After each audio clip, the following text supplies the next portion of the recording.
What is down, what is left, what is right.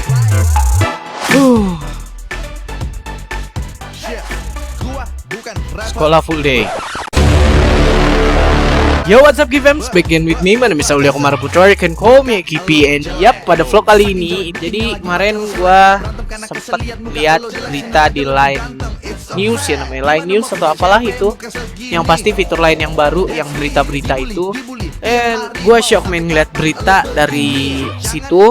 Katanya Mendikbud yang baru mau memberlakukan sekolah full day. Sebenarnya tuh worth it apa enggak sih kalau misalkan sekolah kita jadiin full day? Buat gue enggak, karena kalau kita masuk jam 7 aja itu sebenarnya udah nggak worth it. Kenapa? Karena otak kita baru mulai bekerja itu kalau nggak salah sekitar jam 9 atau jam 10-an. Kita baru mulai bisa berpikir lancar dan menyerap pelajaran itu sekitar jam segitu. And then, why gue ngebahas ini? Karena ada satu hal yang bikin gue jengkel. Kenapa? Bukan sekolah full day-nya doang. Ini adalah kayak ide originalnya dia.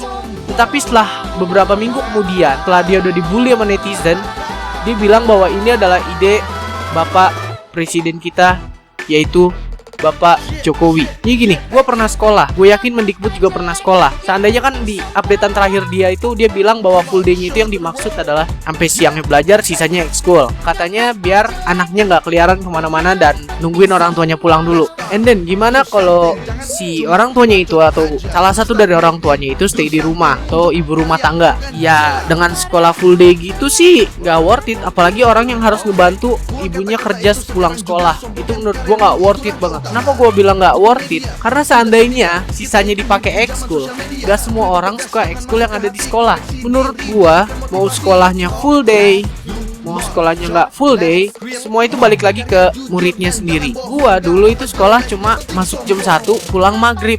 Walaupun sekolah gue cuma 5 jam, kalau emang basically gua anaknya nggak suka macem-macem. Macem-macem it means kayak mabok-mabokan, drugs. Gua nggak suka banget sama yang kayak begituan, men. Karena gua tahu dampak negatifnya. Gua tahu di antara positif dan negatif, di antara keduanya itu lebih banyak negatifnya. Oke, I'm smoker though. Gua perokok. Gue tahu lebih banyak negatifnya daripada positifnya. Tapi saat kalian melakukan sesuatu, itu pasti ada alasan tersendiri. Dan gue punya alasan tersendiri gue kenapa gue merokok. Mau di full dayin gak di full dayin itu percuma. Mau balik lagi ke lingkungan. Dan kalau di full dayin pun gimana ya, kayak lingkungan lo cuma di situ-situ aja. Lo gak akan dapet experience dari lingkungan yang lain. Ketika lo masuk ke sebuah lingkungan baru, di situ lo bakal nemuin sesuatu yang baru. Entah itu pengalaman, entah itu ilmu, entah itu orang-orang baru. Dan setahu gue dari pengalaman gue sendiri, ketika gue bertemu orang baru, di situ gue punya ilmu yang baru. Di situ gue punya pengalaman yang baru. Kasarnya, ya sekolah full day berarti 12 jam. Dari jam 7 sampai jam 6, enggak 11. Atau jam 5. Kasarnya kalau pulang jam 5 itu udah 10 jam. Ya lingkungan lu cuma di situ-situ aja. Kalau lu main malam lu gak akan bisa. Karena di situ bakal ada tugas.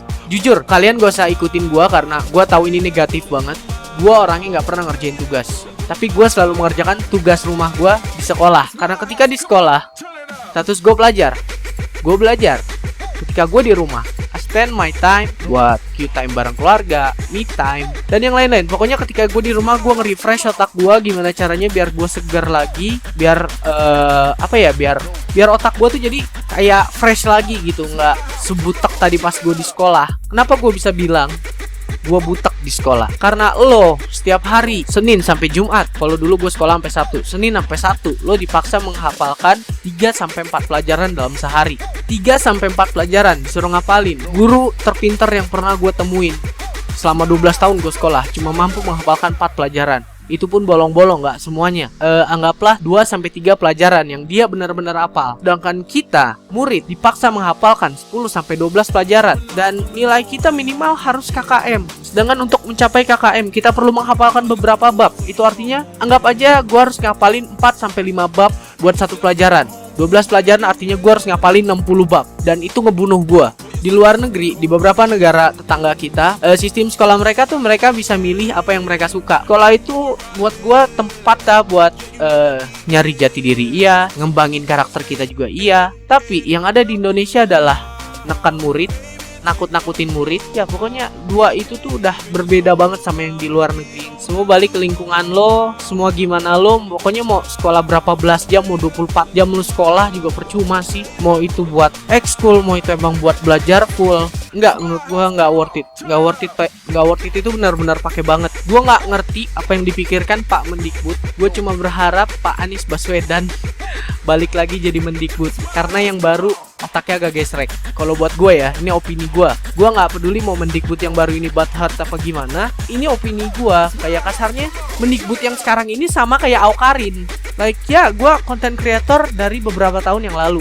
Awkarin adalah YouTuber baru yang meledak karena drama. Anggap aja gue itu Pak Anies dan Mendikbud yang baru itu Awkarin 40 juta sebulan karena bikin sensasi, tapi dia dibully.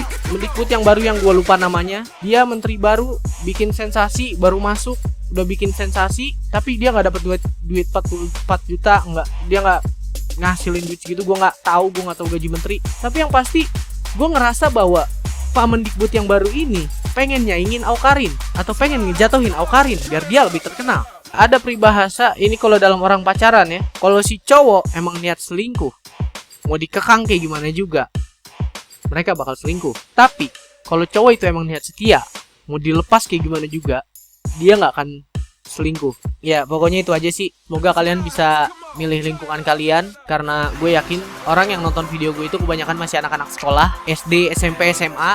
Jadi ya, yang lo lakuin sekarang menentukan masa depan lo. Gue cuma bisa bilang kayak gitu. Jauhin negatifnya, deketin positifnya, ambil positifnya. Nonton sinetron boleh, ambil yang baik, buang yang buruk. Walaupun gak ada baiknya sama sekali sinetron itu. Sama aja sih sebenarnya YouTube juga.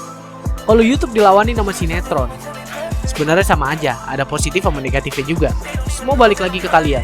Nama gue Ulya Kumara Putra, and always be fans, always be my fans. Sekolah yang bener ya. I'm out of here.